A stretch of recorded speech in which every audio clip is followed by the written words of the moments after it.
საღამოშვიდობის პირდაპირ ეთერშია გადაცემა თქვენი დრო მე მის წამყვანი ტატო გოგოლაძე ვარ. ის გამოშეიქმნა ბოლნისის მუნიციპალიტეტში საბიუჯეტო კრიზისი რა გამოსავალი არსებობს პრობლემების მოსაგვარებლად და რა ქმედებებს ახორციელებს ადგილობრივი ხელისუფლება სიტუაციის დარეგულირებისთვის. ამ თემებზე გვექნება დღევანდელი გადაცემის ეთერი და ეთმობა ამ თემებს და ჩვენი გადაცემის სტუმარია ბოლნისის მუნიციპალიტეტის გამგებლობის მევალეობის შემსრულებელი ალექსანდრა ობოლაძე. მოგესალმებით ქალბატონო ალექსანდრა, მადლობას გადაგიხდით რომ გამონახეთ დრო და გვეწვიეთ და პირველ რიგში ვითარების შესახებ მინდა გკითხოთ დღეისთვის რა მიმართულებებით არსებობს ძირითადი პრობლემები მუნიციპალიტეტში. მოგესალმებით ბატონო დატო, მივესალმებით თქვენს მაყურებელს და მინდა საზოგადოების ფართო წრის ყურადღება მივაპყრო იმ პრობლემებზე, იმ პრობლემატიკაზე, რაც ბოლო პერიოდში ბოლნისის მუნიციპალიტეტში შეიქმნა. ეს თავის მხრივ კავშირში არის ბოლო თვეების მანძილზე RMG ჯგუფის საქმიანობასთან ატეხილია ეს აჟიოტაჟი პირდაპირ კავშირში არის ჩვენი მუნიციპალიტეტის ფაქტიურად სრულ პარალიზებასთან. მე თქვენთან პირველად სტუმრობისას ვისაუბრე იმ ინფრასტრუქტურულ პროექტებზე, რასაც ჩვენ ვაპირებთ განვახორციელოთ და იმეც არ ვკარგავთ, რასაკვირველია რომ განვახორციელოთ ეს ინფრასტრუქტურული პროექტები. შიდა ბიუჯეტიდან ეს არის სულ 24 პროექტი, აქ მაქვს ახლა ჩამონათვალი, რაც არის დაუშვათ იგივე სავარგულების შემოღობა, კანალიზაციის რეაბილიტაცია, სასმელი წყლის რეზერვუარის რეაბილიტაცია და ასე შემდეგ. თუმცა ვინაიდან დღესდღეობით ფაქტიურად არანაირი შემოსავალი ბოლნისის მუნიციპალიტეტში არ არის, შესაბამისად ეს სამუშაოები შეუსრულებელი რჩება. თუმცა როგორც პრობლემა მხოლოდ ამით არ შემოიფარგლება, არის სოციალური პროგრამებთან დაკავშირებითაც პრობლემები და ასევე იმ ადამიანების ხელფასებთან დაკავშირებით, რომლებიც საბიუჯეტო სახსრებით იღებენ ხელფასს. დიახ, სანამ ამ კითხვაზე გაგცემთ პასუხს, მაშინ მინდა გითხრათ, რომ ჩვენი ბოლნისის მუნიციპალიტეტის თითქმის 80-90% ივსება წიაღით სარგებლობის მოსაკრებლიდან. შესაბამისად, როგორც კი RMG კომპანიას ექმნება სირთულეები ჩვენ ბიუჯეტში სახსრები, ანუ მობილიზება ვეღარ ხერხდება. აქედან გამომდინარე, სულ არის ხოლმე საუბარი, მუდმივად საუბარი არის იმ 3000 ადამიანზე, რომელიც დასაქმებული არის ამჟამად RMG ჯგუფში, თუმცა ამას ემატება ის 1100 თანამშრომელი, რომელიც ამ ეტაპზე მუშაობს ბოლნისის მუნიციპალიტეტში. ეს რასაკვირველი არ არის მცირე რაოდენობა, ამ ადამიანების უკან დგას ოჯახები და რასაკვირველია პრობლემა საკმაოდ მტკივნეულია. გარდა ამისა, დღევანდელი ჩემი მონაცემით ბოლნისის მუნიციპალიტეტში ცხოვრობს დაახლოებით 75000 ადამიანი და სწორედ ის ინფრასტრუქტურული პროექტები, რომლებიც ვერ ხორციელდება ამ ადამიანებზე, რასაკვირველია პირდაპირ აისახება.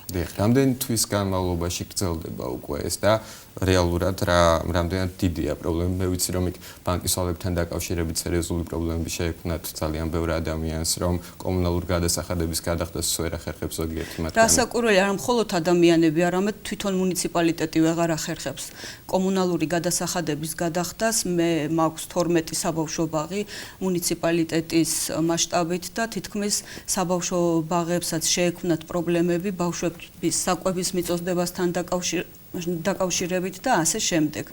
ასე რომ პრობლემა ნამდვილად მტკივნეულია და ვინაიდან ჩვენ ფაქტიურად ამოვწურეთ მოლაპარაკებები კომპანიასთან და აღარ დარჩა სხვა გზა, მივმართეთ მხარის რწმუნებულს, ბატონ გოგამღებრიშვილს, ასევე მივმართეთ უკვე ფინანსთა სამინისტროს შუამდგომლობით, რომ გაგვიწიოს. სანამ მათ პასუხზე გადავალთ, მე მინდა იმ მოლაპარაკებების შინაარსი ერთგვარად რომ შევაჯამოთ რა განაცხადეს RMG გოლდში, როდესაც თქვენ გქონდათ მათთან შეხვედრა.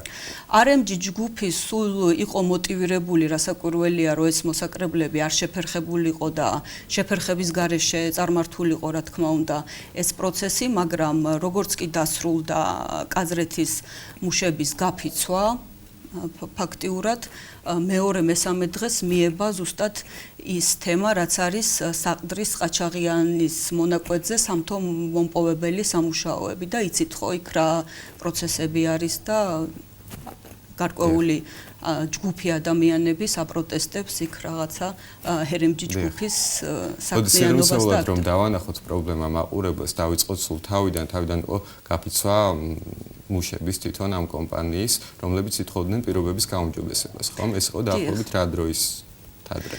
ფაქტიურად, რამდენადაც მე მახსოვს, ეს იყო ნოემბრიდან მოყოლებული, აი თითქმის მარტში დასრულდა, თუ არ ვცდები ახლა ეს პროცესები, სავარაუდოდ მარტში დასრულდა ეს პროცესები და აი ამ პერიოდშიც, რა თქმა უნდა, საქმიანობა ამ საწარმოსი იყო პარალიზებული. ამას მოყვა შემდგომში უკვე აი ის, რაც მეწეღან მოგახსენეთ და ეს ყველაფერი ადეკვატურად ხოლმე მერე შემდგომში აისახება ბოლნისის მუნიციპალიტეტის საქმიანობასთან. დიახ.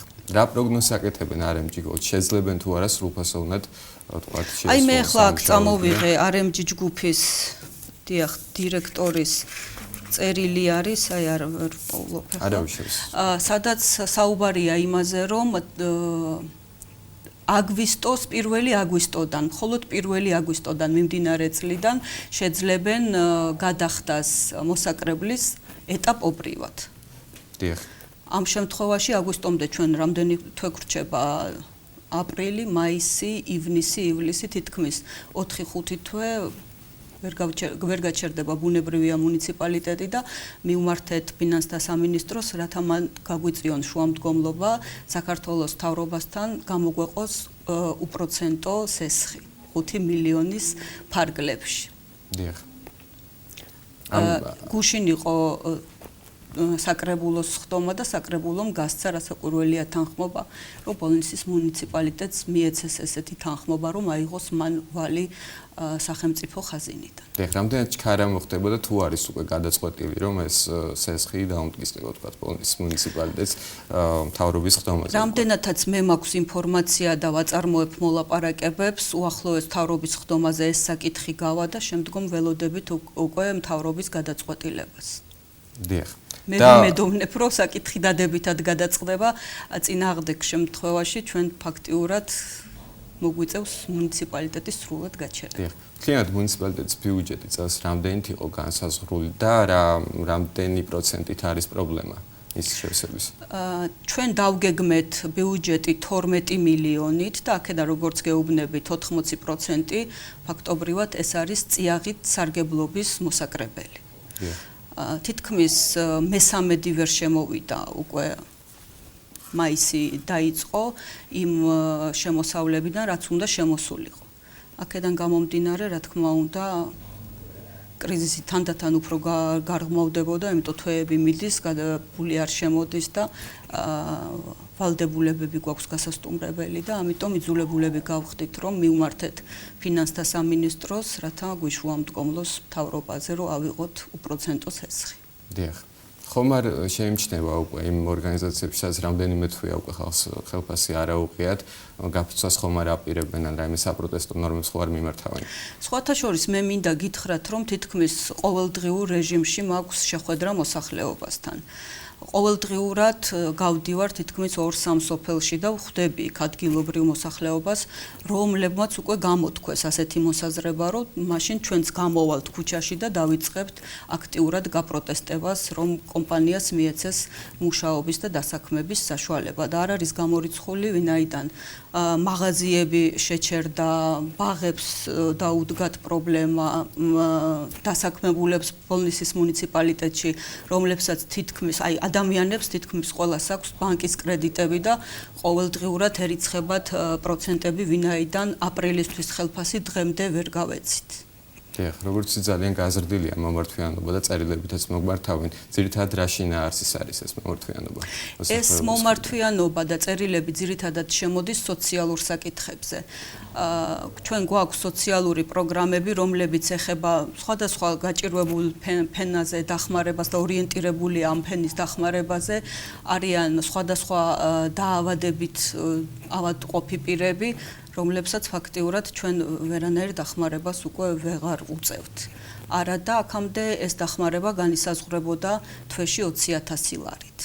ყოველთვიურად მუნიციპალიტეტს ჰქონდა საშუალება მოსახლეობას, ადგილობრივ მოსახლეობას დახმარებოდა 20,000 ლარით.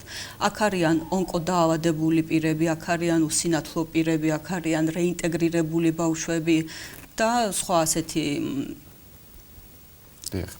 რაც შეეხება ტრანსპორტით გადაადგილებასთან დაკავშირებული შეღავათები, ესე თქვენ გქონდათ თუ არ ვცდები სტუდენტებთან, წარჩინებული სტუდენტების დახმარებას პროგრამები თუ გრძელდება? ვერანაირი პროგრამები ვეღარ გაგრძელდება, სანამ მუნიციპალიტეტს არ ექნება სახსრები და შემოსავლები. დიახ, ჩვენ ჩავდეთ ასეთი დახმარება, ეს არის სტუდენტების დახმარება, რომელიც განისაზღვრებოდა 50 ლარით და ასევე წარჩინებულ სტუდენტებზე 70 ლარით დახმარება. რა თქმა უნდა, ყველა ეს პროგრამა შეჩერებული არის. დიახ. როდესაც უკვე ეს სესხის სიტუაცია გაირკვევა და თქვენ ჩაგერიცხებათ თქვათ ის 5 მილიონი რაც მოითხოვა მუნიციპალიტეტმა. ეს დავალიანება რაც ამ სამთვის განმავლობაში დაგროვდა იგივე სტიპენდიებთან დაკავშირებით ან სხვა დახმარებებთან დაკავშირებით თუ აუნაზღაურდებათ ამ ადამიანებს იმ რაოდენობით რაც არის ეს პერიოდი გასული. რასაკვირველია ჩვენ ვიღებთ ამას ვალდებულებად და როგორც კი გაჩნდება ბიუჯეტში სახსრები, მერე სრულად მოხდება აი ამ დავალიანების დაფარვა. ყველა მიმართულებით, ყველა ჯგუფზე არის წერილები, რომელზეც უკვე ნაწილზე მაქვს ხელი მოწერილი, მაგრამ იგივე სახსრების არარსებობის გამო დროებით ეს ყველაფერი შეჩერებულია. როგორც კი გვექნება და გაჩნდება სახსრები, რასაკვირველია ვეცდებით, რომ ყველა დავალიანება გავისტუმროთ. იმ შემთხვევაში, თუ გარკვეული პერიოდის განმავლობაში RMG ჯგუფი ვერ მოახერხებს სრულფასოვნად მუშაობას, რა ალტერნატიული გეგმა გააჩნია ადგილობრივ ხელისუფლებას იმისთვის, რომ ეს პრობლემები როგორღაც მოგვარდეს და აი ამის დამოუკიდებლად ამ კომპანიისა შეძლოს რაიონმა სრულფასოვნად ფუნქციონირება. ალტერნატიული გეგმა გახლავთ მხოლოდ სესხი. ამიტომ წავიდა მუნიციპალიტეტი და გადადგა ეს ნაბიჯი და ავიღეთ სესხი. არ გონია რომ ეს ახლა მუდმივად გაგრძელდეს და ალბათ პრობლემა დარეგულირდება. თუ RMG ჯგუფი შეწყვეტს საქმიანობას, წელს ჩვენ ფაქტიურად სრული პარალიზება მოგვიწევს და მუნიციპალიტეტი ნამდვილად გაჩერდება. სხვა საკითხია რა მოხდება მომავალ წელს და უშუალოდ 2015 წელს რა მოხდება და 2016 წელს, მაშინ ჩვენ მოგვიწევს დავფინანსდეთ ცენტრალური ბიუჯეტიდან. გამოიყოფა ტრანსფერი და ვიარსებებთ ცენტრალური ბიუჯეტისგან წამოსული ტრანსფერით. დიახ. თუმცა ეს მეორე საკითხია, ცენტრალური ბიუჯეტიც უნებრივია ივსება აი ამ გადასახადებიდან ინვესტიციები, სადაც არის ჭადებული და სადაც ხორციელდება სხვადასხვა სამუშაოები, რასაკვირველია, მაგრამ ეს ამ შემთხვევაში მე ვფიქრობ, ბოლნისის დაფინანსება იქნება მიზერი იმასთან შედარებით, ვიდრე ეხლა არის წიაღით სარგებლობის მოსაკრებლიდან. დიახ. ახლანდელი დაფინანსებით, თქვათ, რა პროექტებია ისეთი, რასაც centrალური ბიუჯეტიდან გამოყოფილი ტრანსფერით ვერ შეძლებს რაიონი? და მოგიწევთ კორექტირება იმ პროგრამების, რაც არის დღეს. დღესდღეობით კიდევ ერთხელ მინდა ხაზი გაუსვა იმას, რომ რაც გქონდა ადგილობრივი ბიუჯეტიდან განსაზღვრული პროექტები, ეს არის სულ 24 პროექტი.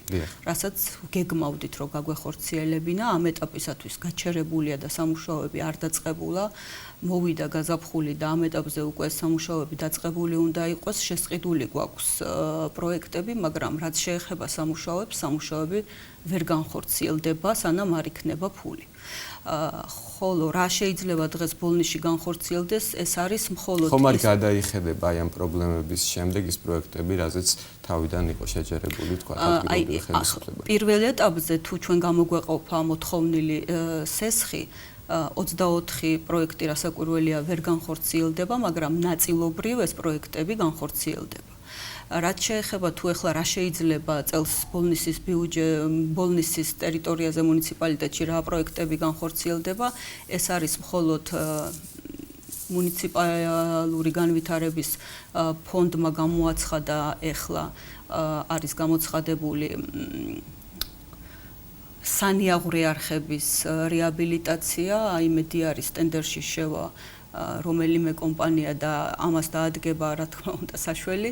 ასევე არის რეგიონალური განვითარების ფონდიდან გამოყოფილი თანხები, რაც მიმართული იქნება ორი საბავშვო ბაღის რეაბილიტაცია რემონტზე, ეს გახლავთ კაზრეთისა და კაზრეთთან მიბმული სოფელი გახლავთ ბალიჭი, აი ამ ორი ბაგაბაღის რემონტზე და არის სტეფანიას სახელობის სტადიონის რეკონსტრუქცია ბოლნიში. დიახ, სპორტსმენებთან მიმართებაში როგორ არის მათაც შეექმნებოდათ ალბათ პრობლემები? რასაკვირველია, შეექმნათ ასევე სპორტსმენებს პრობლემები საწვავის დონეზე დავიდა უკვე ეს პრობლემა. ჩვენი რაგბის კლუბი გავიდა პლეი-ოფის თამაშზე და დღეს გვქონდა ზუსტად საუბარი იმაზე, რომ საწვავიც კი შეუძლებელი გახდა გამოგვეყო და მიგვეცა ეგრეთ წოდებული მიკროავტობუსი გადაადგილებისთვის. იგივე პრობლემა აქვს ფეხბურთს. ფეხბურთიც იცით თქვენ რომ საკმაოდ წარმატებულად ასპარეზობს და როგორც სპორტს, ასევე არაერთი IP მაქვს, ბიბლიოთეკები არის მუზეუმები, არის თეატრი, იგივე 12 ბაგაბაღი და ყველას ერთად გვაქვს გასაჭირო. ბაღებთან მიმართებაში ალბათ სარეზერვო ფონდიც გექნებათ მუნიციპალიტეტში და რამდენად არის საშუალება, რომ აი ამ ფონდის დახმარებით, თქვათ, რიგი პრობლემები მოაგვაროთ. სარეზერვო ფონდიდან მესმის თქვენი კითხვა, სარეზერვო ფონდიდან თანხების ხარჯვას აქვს თავისი რეგულაცია. ეს თანხები იხარჯება მხოლოდ იმ შემთხვევაში, თუ მოხდა რაიმე განსაკუთრებული შემთხვევა, სტიქიური უბედურებები და ასე შემდეგ. აი ჩვენთან შემოწმებაზე იყო სურსათის უმნებლობის სამსახური, რომლებმაც მწვავედ დაგვიყენეს პრობლემა, რა არის თუნდაც ბაღებში გამოსასწორებელი და სასწრაფოდ გამოსასწორებელი, იმიტომ რომ იმ პირობებში, რაც მე პირადად დამხვდა ბაგაბაღებში სიტუაცია, იქ ბავშვების ყოფნა ფაქტიურად სირცხვილი და შეუძლებელია. ნუ რაც შევძელით წინა წლის ბიუჯეტიდან მილიონამდე ლარის თანხა ჩავდეთ და შევიძინეთ სხვადასხვა ინვენტარი და პირველ ეტაპზე დაბრუნდა ისევ სურსათის უმნებლობის სამსახური და ვთქვათ ეს პირველი ეტაპი გავიარეთ, შევიძინეთ სხვადასხვა ინვენტარი, რაც შესაძლებელი იყო რემონტები ჩავატარეთ, მაგრამ შემდგომი ეტაპი, რომ ამ ბაგაბაღებში მოხდეს რემონტები და იგივე რეკონსტრუქცია, შეძენილი იქნეს ის ინვენტარი, რაც აუცილებელი არის საბავშვო ბაღების არსებობისთვის, ესეც რასაკვირველია შეუძლებელი გახდება. დიახ. მინდა ისევ დაუბრუნდე RMG-ის საქმიანობას და მოსახლეობა ხშირად მოგმართავდათ ესევე ეკოლოგიურ პრობლემებთან დაკავშირებით, რომელიც როგორც ვიცი, ბოლო პერიოდში ეს მომართვიანობა შეწყდა. ეს არის გამოწვეული თქვენი აზრით იმით, რომ ფინანსური პრობლემები დააწვათ ამ მოსახლეობას თუ არის იმით, რომ გამოასწორა რაიმე თავის საქმიანობაში კომპანიამ? ერთის მხრივ ალბათ ესეც იქნება რასაკვირველია ფაქტორი, რომ ფინანსური პრობლემა დააწვა მოსახლეობას და ძალიან მძიმედ განიცდის რასაკვირველია თითოეული მათგანი ამ პრობლემატიკას. მე ჩემი ამ პოზიციაზე მისვლის დღიდანვე პირველივე ჩემი შეხვედრა იყო ამ კომპანიის წარმომადგენლებთან სწორედ ამ პრობლემატიკაზე, ვინაიდან მოსახლეობა პრიორიტეტულად აღნიშნავდა ამ პრობლემებს, თუმცა ჩვენი შეხვედრის შემდეგ მე დამარწმუნა ამ კომპანიის ხელმძღვანელობამ, რომ ამ მიმართულებით მუშაობას დაიწყებდნენ, თუ მიეცემოდათ საშუალება, რასაკვირველია, შეუფერხებლად განეხორციელებინათ მათი საქმიანობა, მათ ესმოდათ ეს საკითხი, რაც შეეხება ეკოლოგიურ პრობლემებს და ჩემთან იყო ასეთი საუბარი, რომ დაახლოებით 12 მილიონი დამატებით ინვესტიციის ჩადება მოუწევდა კომპანიას, რომ თანამედროვე ტექნოლოგიებით გარკვეულწილად თუ არის რაიმე ეკოლოგიური პრობლემა, აი ეს საკითხი ერთხელ და სამუდამოდ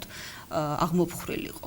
თუმცა მერე მოხდა ის, რაც მოხდა და ეს გაუთავებელი აჟიოტაჟი ამ კომპანიის მიმართ გახდა იმის საფუძველი, რომ არა მხოლოდ კომპანია შეჩერდა ფაქტიურად, ამიტომ რომ სამთო უპოვებელ სამუშაოებს ვეღარ ახორციელებს, შეჩერდა ბოლნისის მუნიციპალიტეტის საქმიანობაც, ანუ მთლიანად კითხვის ნიშნის ქვეშ დადგა ჩვენი საქმიანობის განხორციელება.